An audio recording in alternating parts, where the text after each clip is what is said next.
क्या दोस्तों आपको पता है वतन प्रेम योजना किस राज्य की सरकार ने लॉन्च की है? उत्तराखंड के नए राज्यपाल कौन बने? हिमालय दिवस कब मनाया गया?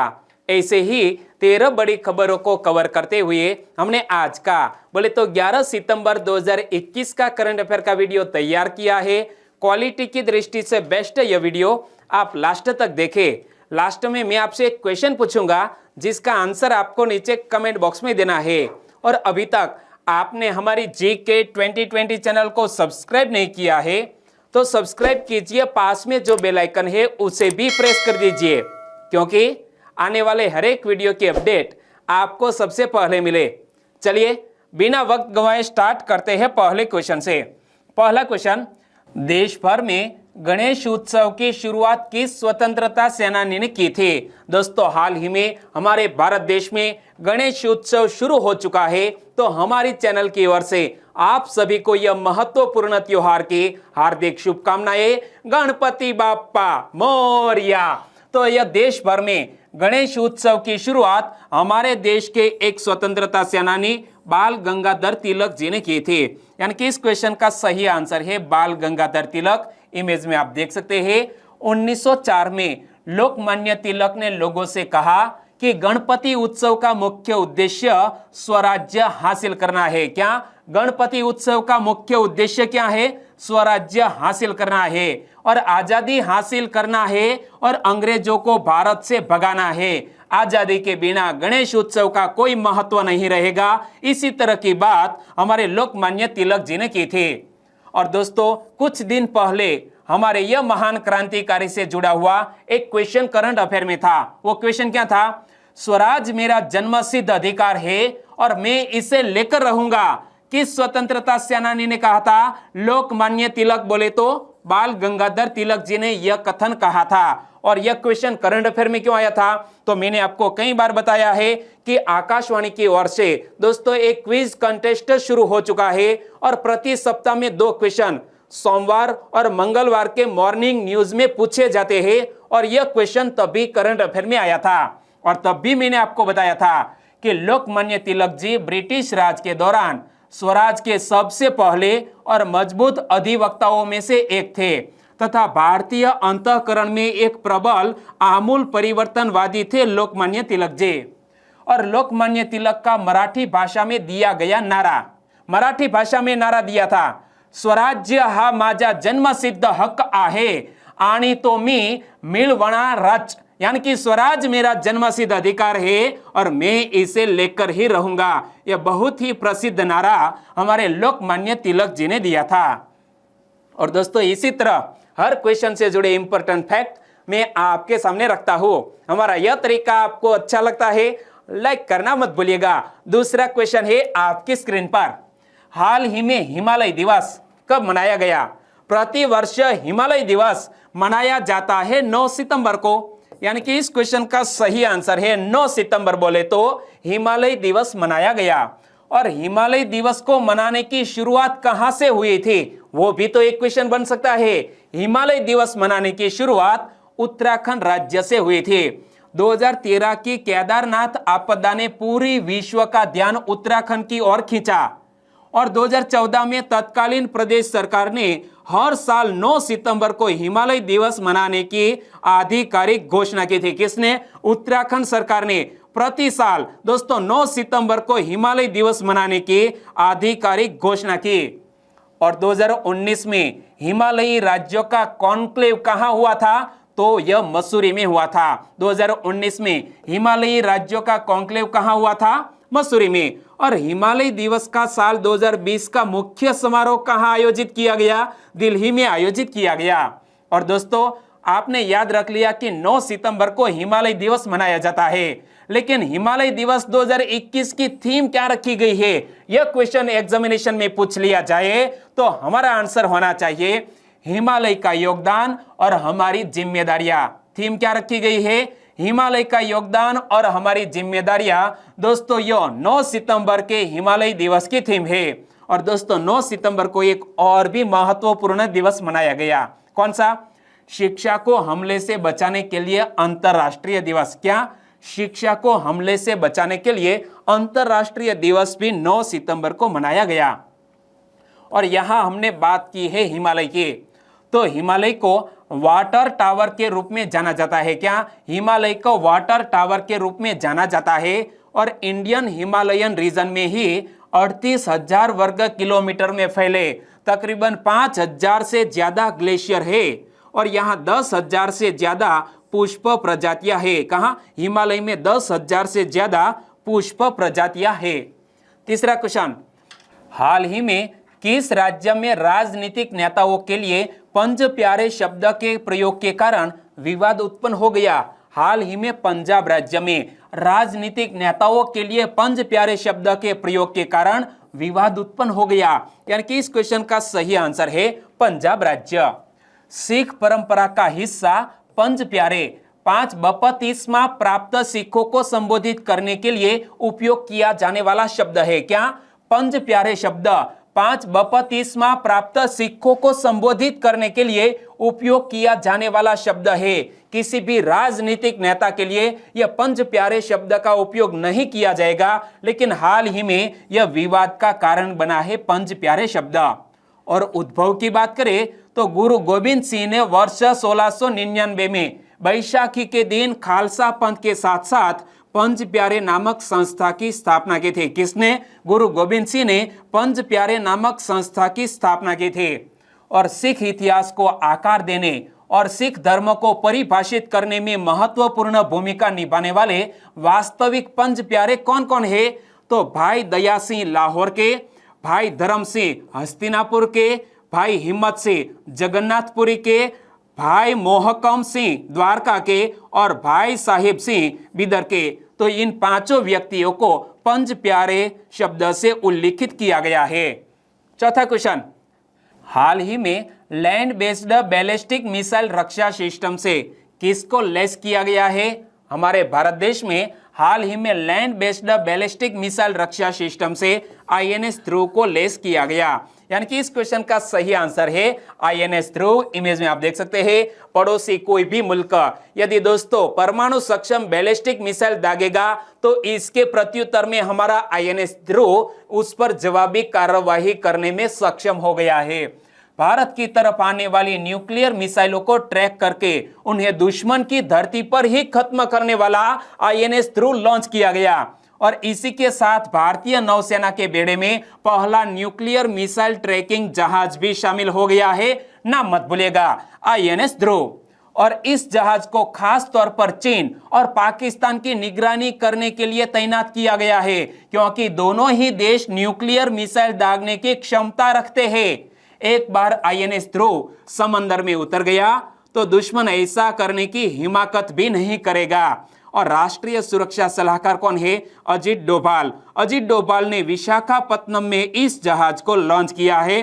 तो यह भी याद रख लीजिए कि INS ध्रुव को कहां से लॉन्च किया गया है? विशाखापत्तनम से। किसने लॉन्च किया है? अजीत डोभाल ने। अजीत डोभाल कौन है? राष्ट्रीय सुरक्षा सलाहकार है, हमारे भारत देश के मोस्ट पावरफुल ब्यूरोक्रेट्स। कौन? अजीत डोभाल। पांचवा क्वेश्चन, उत्तराखंड का नया राज्यपाल किसको बनाया गया? उत्तराखंड का नया राज्यपाल बनाया गया है लेफ्टिनेंट जनरल गुरमीत सिंह को। यानी कि इस क्वेश्चन का सही आंसर है lieutenant general Gurmeet Singh. Image में आप देख सकते हैं, लेफ्टिनेंट जनरल गुरमीत सिंह ने किसका स्थान लिया है? बेबी रानी मौर्य का स्थान लिया। राष्ट्रपति रामनाथ कोविंद ने कई प्रदेशों में नए राज्यपालों की नियुक्ति कर दी और बेबी रानी मौर्य के इस्तीफे के बाद लेफ्टिनेंट जनरल गुरमीत सिंह, जो एक निवृत्त सेना अधिकारी है, उनको उत्तराखंड का नया राज्यपाल बनाया गया है। किसको? लेफ्टिनेंट जनरल गुरमीत सिंह को उत्तराखंड का नया राज्यपाल बनाया गया है। और तमिलनाडु के राज्यपाल कौन है? बनवारीलाल पुरोहित। लेकिन बनवारीलाल पुरोहित को अब पंजाब राज्य का नया राज्यपाल बनाया गया है। जबकि नागालैंड के राज्यपाल कौन है? RN रवि। RN रवि को तमिलनाडु का राज्यपाल बनाया गया है। दोस्तों मोस्ट इंपोर्टेंट बात है, याद रख लो, तमिलनाडु के राज्यपाल बनवारीलाल पुरोहित को पंजाब राज्य का राज्यपाल बनाया गया है और नागालैंड के राज्यपाल RN रवि को तमिलनाडु का राज्यपाल बनाया गया है। और असम के राज्यपाल जगदीश मुखी को नागालैंड का अतिरिक्त प्रभार दिया गया है। और उत्तराखंड के पहले राज्यपाल कौन थे? इमेज में आप देख सकते हैं, उत्तराखंड के पहले राज्यपाल सुरजीत सिंह बरनाला थे। लेकिन दोस्तों एग्जामिनेशन में क्वेश्चन पूछ लिया जाए कि उत्तराखंड की प्रथम महिला राज्यपाल कौन थे, तो हमारा आंसर होना चाहिए मार्गरेट अल्वा। कौन? मार्गरेट अल्वा, वो उत्तराखंड की प्रथम महिला राज्यपाल थे। और उत्तराखंड के नवनियुक्त राज्यपाल लेफ्टिनेंट जनरल गुरमीत सिंह, जो एक निवृत्त सेनाधिकारी है, वो चीन और पाकिस्तान से जुड़े विषयों के माहिर माने जाते हैं। क्या? चीन और पाकिस्तान से जुड़े विषयों के माहिर माने जाते हैं लेफ्टिनेंट जनरल गुरमीत सिंह, और वो बन गए हैं उत्तराखंड के नए राज्यपाल। छठा क्वेश्चन, 17 सितंबर को सामाजिक न्याय दिवस कहां मनाया जाएगा? 17 सितंबर को सामाजिक न्याय दिवस मनाया जाएगा तमिलनाडु राज्य में, यानी कि इस क्वेश्चन का सही आंसर है तमिलनाडु। तमिलनाडु सरकार ने प्रतिवर्ष 17 सितंबर को सुधारवादी नेता ई.वी. पेरियार की जयंती को सामाजिक न्याय दिवस के रूप में मनाने का निर्णय किया है। दोस्तों याद रख लो, सामाजिक न्याय दिवस किसकी याद में मनाया जाएगा? ई.वी. पेरियार की याद में। वो कौन थे? एक सुधारवादी नेता थे। और कौन मनाएगा? यह तमिलनाडु सरकार यह महत्वपूर्ण दिवस मनाएगा। कब? 17 सितंबर को। और पेरियार की विचारधारा सामाजिक न्याय, स्वाभिमान, तर्कवाद और समानता के बारे में थी, जिसने पिछली शताब्दी के दौरान तमिल समाज के विकास की आधारशिला रखी और भविष्य का मार्ग भी प्रशस्त किया। और पेरियार के बारे में आगे बताओ तो पेरियार का जन्म 17 सितंबर 1879 को तमिलनाडु के कोयम्बटूर जिले के ईरोड कस्बे में हुआ था। कहां पर जन्म हुआ था? तमिलनाडु के कोयम्बटूर जिले के ईरोड कस्बे में हुआ था। तर्क और विवेक के माध्यम से सामाजिक बदलाव लाने के लिए उन्होंने आत्मसम्मान आंदोलन चलाया और इन्हें द्रविड़ आंदोलन का जनक भी माना जाता है। क्या? पेरियार जी को द्रविड़ आंदोलन का जनक भी माना जाता है। 7वां क्वेश्चन, हाल ही में भारत और किस देश ने ऑस इंडेक्स नौसैनिक अभ्यास के चौथे संस्करण में भाग लिया? हाल ही में भारत और ऑस्ट्रेलिया देश ने ऑक्स इंडेक्स नौसैनिक अभ्यास के यह चौथे संस्करण में भाग लिया, यानी कि इस क्वेश्चन का सही आंसर है ऑस्ट्रेलिया। हाल ही में भारत और ऑस्ट्रेलिया ने ऑक्स इंडेक्स नौसैनिक अभ्यास के चौथे संस्करण में भाग लिया और यह मालाबार नौसैनिक अभ्यास के बाद शुरू हुआ है। तो दोस्तों यहां एक और अभ्यास की बात आई। क्या? यह मालाबार नौसैनिक अभ्यास। तो मालाबार नौसैनिक अभ्यास में कौन कौन हिस्सा लेते हैं? दोस्तों क्वाड के चारों देश हिस्सा लेते हैं मालाबार नौसैनिक अभ्यास में। मालाबार अभ्यास भारत के सबसे बड़े युद्ध अभ्यासों में से एक है तथा हाल ही में इसका आयोजन किया गया था, जिसमें क्वाड के सभी 4 सदस्यों भारत, ऑस्ट्रेलिया, अमेरिका और जापान ने भाग लिया है मालाबार अभ्यास में। लेकिन यहां ऑक्स इंडेक्स की बात आई है तो ऑक्स इंडेक्स में हमारा भारत और ऑस्ट्रेलिया शामिल है और यह एक प्रमुख द्विवार्षिक द्विपक्षीय अभ्यास है। क्या? ऑक्स इंडेक्स यह द्विवार्षिक द्विपक्षीय अभ्यास है जो पहली बार वर्ष 2015 में भारत में आयोजित किया गया था और वर्ष 2021 का ऑक्स इंडेक्स युद्ध अभ्यास ऑस्ट्रेलिया में हो रहा है। क्या? यह चौथा संस्करण आयोजित हो रहा है ऑस्ट्रेलिया देश में और इस अभ्यास का उद्देश्य क्या है? हिंद प्रशांत क्षेत्र में शांति, सुरक्षा और स्थिरता को बढ़ावा देने वाली क्षेत्रीय तथा वैश्विक सुरक्षा चुनौतियों के प्रति साझा प्रतिबद्धता को मजबूत करना है। 8वां क्वेश्चन, सबसे अधिक गोल करने वाले फुटबॉलर कौन बने? दोस्तों हाल ही में एक फुटबॉलर का नाम Guinness book of world records में दर्ज किया गया है और दुनिया के सबसे अधिक गोल करने वाले यह फुटबॉलर का नाम है क्रिस्टियानो रोनाल्डो, यानी कि इस क्वेश्चन का सही आंसर है क्रिस्टियानो रोनाल्डो। इमेज में आप देख सकते हैं पुर्तगाल के कप्तान क्रिस्टियानो रोनाल्डो ने पुरुषों के अंतरराष्ट्रीय फुटबॉल में सर्वाधिक गोल करने का विश्व रिकॉर्ड तोड़ दिया है। रोनाल्डो ने विश्व कप क्वालिफायर में आयरलैंड के खिलाफ ब्रेस बनाकर ईरानी स्ट्राइकर अली डे के 109 अंतरराष्ट्रीय गोल के लंबे समय तक के रिकॉर्ड को भी तोड़ दिया है और हाथ में यहां देख सकते हैं Guinness book of world records का जो सर्टिफिकेट है वो हाथ में लिए है यह क्रिस्टियानो रोनाल्डो।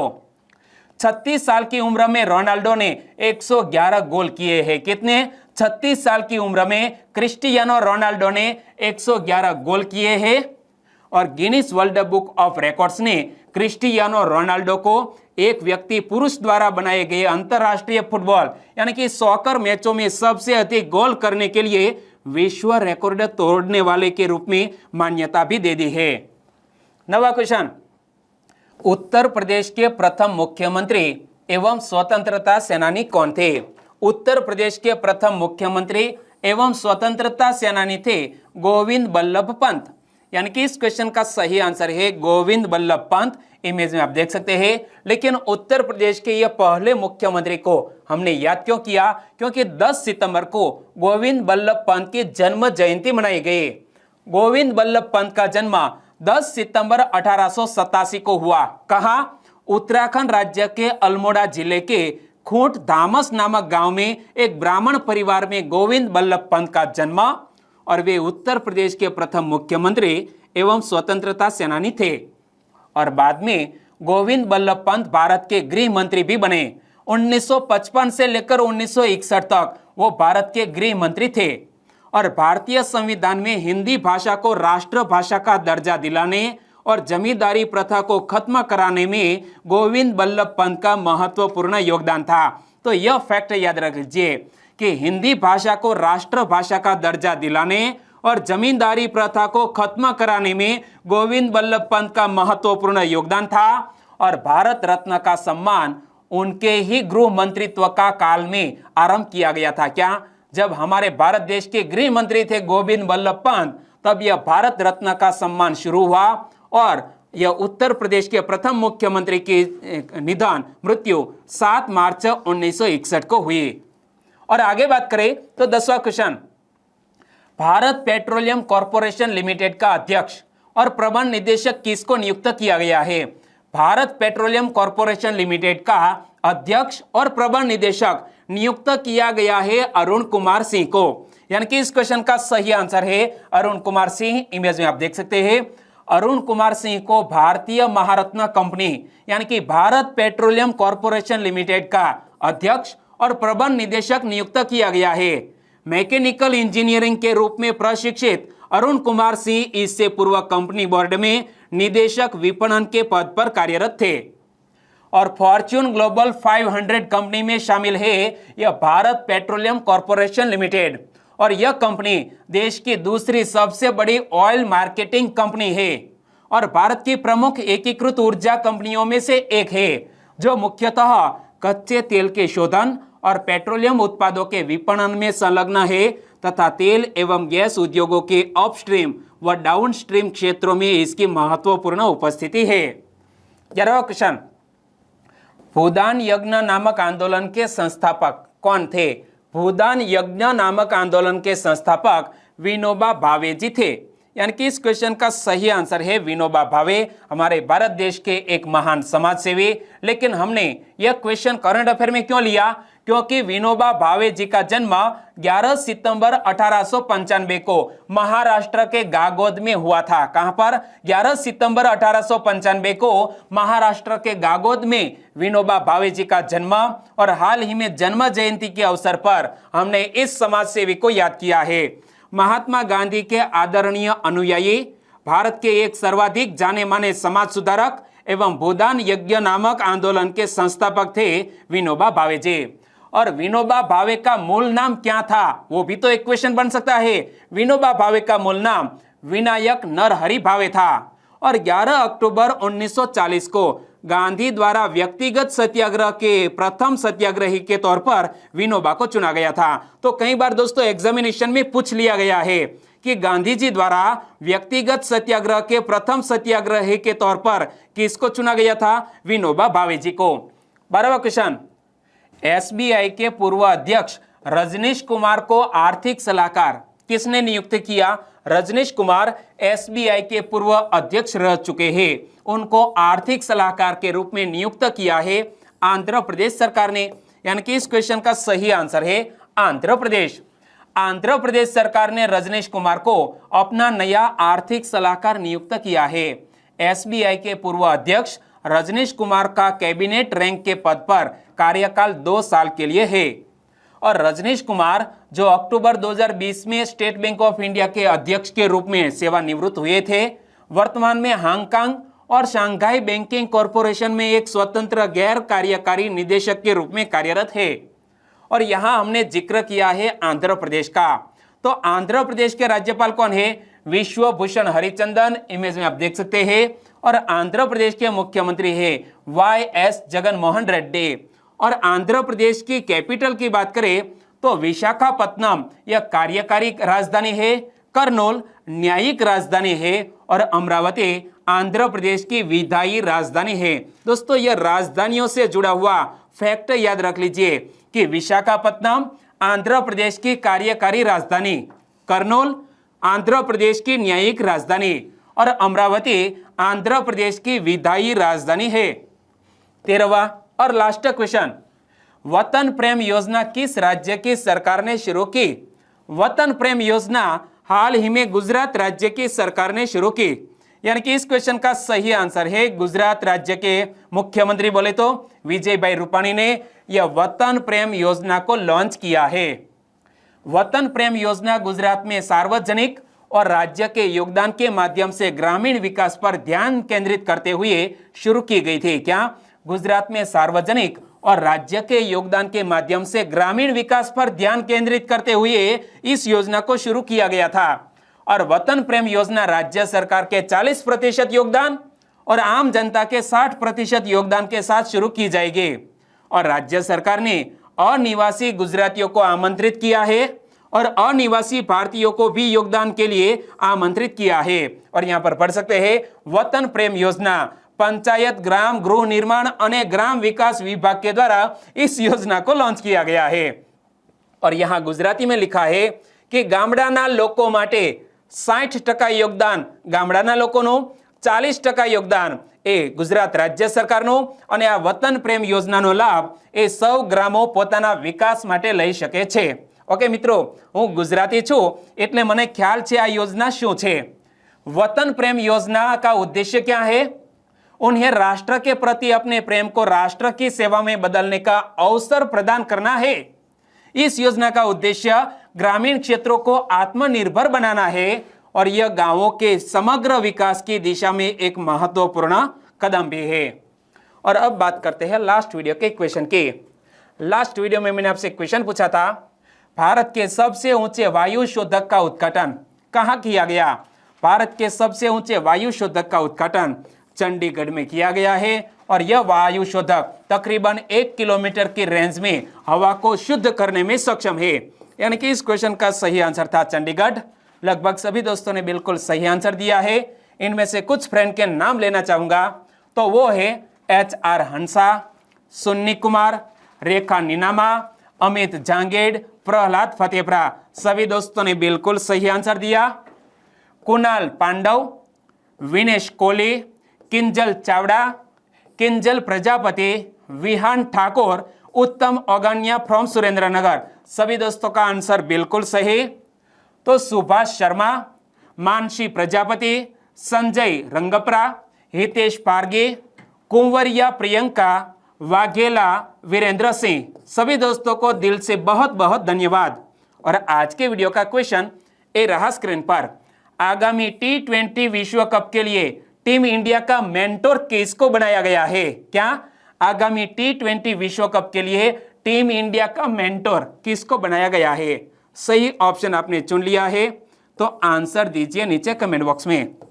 और वीडियो वाकई में आपको अच्छा लगा है, हेल्पफुल लगा है, तो आपके दोस्तों को फेसबुक, व्हाट्सएप या टेलीग्राम के जरिए इस वीडियो की लिंक शेयर करना मत भूलिएगा। बस छोटी सी उम्मीद के साथ वीडियो खत्म करते हैं, फिर मिलेंगे नए करंट अफेयर वीडियो के साथ। तब तक के लिए टेक केयर एंड जय हिंद।